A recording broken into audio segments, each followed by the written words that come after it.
Breaking the hierarchy between teachers and students, rethinking school curriculum. If education is meant to empower and liberate, then why do so many classrooms still operate under a hierarchical model where teachers hold absolute authority and students are expected to passively absorb knowledge?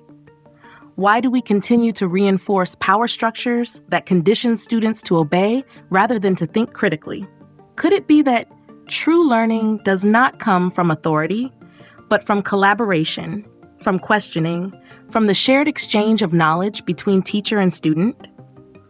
If education is about developing independent thinkers, then shouldn't classrooms be spaces of dialogue rather than control? What happens when students see their teachers not as untouchable figures of authority, but as partners in the learning process? When students are given the freedom to question, challenge, and contribute to discussions, doesn't learning become deeper, more personal, and more meaningful? If a teacher's role is to guide, mentor, and inspire, then why do so many educational systems still function as if students are empty vessels, waiting to be filled with pre-approved knowledge? What if instead, classrooms became collaborative environments where knowledge is constructed together rather than dictated from the top down? Emotional intelligence, EQ, tells us that relationships built on mutual respect, trust, and empathy create more effective learning experiences. A student who feels heard, valued, and engaged is far more likely to develop confidence, curiosity, and a love for learning than one who is simply told to listen and comply. But if students are never given a voice in their own education, how can we expect them to develop the critical thinking and self-advocacy skills necessary for meaningful success? Shouldn't classrooms nurture students as active participants in shaping their own knowledge, rather than treating them as passive consumers of information? And what about multiple intelligence theory? If students possess different kinds of intelligence, interpersonal, intrapersonal, kinesthetic, musical, logical, linguistic, then shouldn't they be encouraged to express knowledge in ways that suit their strengths?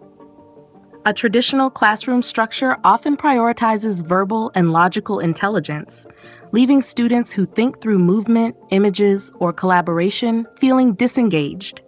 But what if classrooms allowed students to co-create knowledge through discussions, creative projects, and hands-on exploration?